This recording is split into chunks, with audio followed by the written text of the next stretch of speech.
Your father wanted you aborted. Yeah. When did you find that out? Probably when I was 15 or 16. How did that come up? I was living in LA. I was a child actor. Everybody there was super pro-choice. I think I had been on some set and everybody was like wearing their Bernie pins or whatever, pro-choice. And I just like very innocently asked my mom, I was like, what? Like, let's talk about abortion. So we started talking about that. You know, it was just like over the course of a few months. And I think that she had kind of weighed whether to bring that up. But that was what really changed her mind permanently about abortion, was when my dad came to her. I was like, I don't want a child. Like, your marriage was already not great. It's an accident. I don't think you really got along with my brothers very well. And it was just like, I don't want this child. I think she basically said to my dad, she was like, if you want this so badly, you go make the appointment. And he couldn't bring himself to do it. But it also didn't surprise me because I knew my dad. My dad and I had never had a great relationship. It was just kind of like, okay, yeah, I guess. How about today? Much better. Have you ever asked him about it? No. Will you?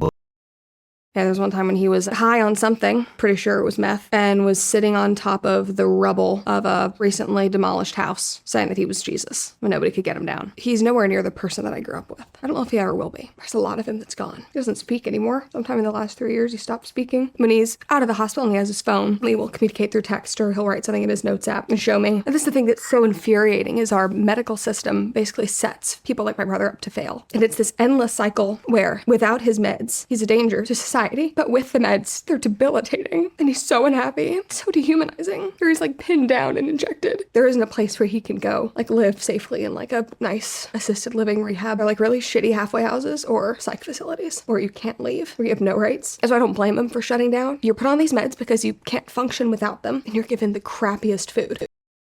How was it meeting Candace for the first time? Terrifying. Are you kidding me? I'd gone to mass. You know, George is Catholic, and she had not converted at that time. She sort of knew who I was, and she filmed in a different part of the studio than I did, so I didn't really cross paths with her. And her husband, George, it's so funny if you know him, but he loves YouTube. So he would watch my show and be like, Candace, it's the girl at Daily Wire. And she was like, I haven't even met her. Like, who is this? And then I accidentally parked next to her at mass one Sunday. And this is like the Michael Knowles effect of like, I need to go to mass. I need to get my life together. I was like, oh my God, Candace is here. And then I saw George look over at me, and apparently he was like, that's the girl at Daily Wire. And that was like the first time she had ever like seen me in person. And then she was in the office like a couple of weeks later and officially met me. She's one of those people. She is this like firecracker of personality. And you like see her on screen and you're like, oh my God, like I don't even know what to expect about this person. And she is one of the warmest individuals. She's incredibly charismatic. She's incredibly loyal. And I would, you know, hear things around the office of like, oh, Candace, oh, like Candace walking in. And it was like everybody like revered her and kind of feared her. And she just comes up and gives you like a huge hug.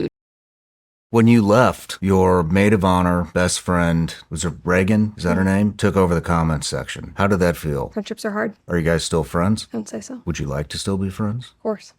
Adult friendships are really hard. I always think it's going to get easier. Kind of just gets harder. And with more people knowing who you are and having influence and having eyes on you, then you kind of question people's motives in being friends with you. And do you feel that she was disloyal in taking the role? She's an adult. And this is what I will always stand by. You have to make the decision that is good for you and your family. I did that, and she did that. Why do you think the friendship fell apart? If you wish her the best of success. Friendships are hard. Do you want to say anything to her? That's difficult question. But at the end of the day, I wish you success and I wish you well. And I hope that she chases the things that she wants.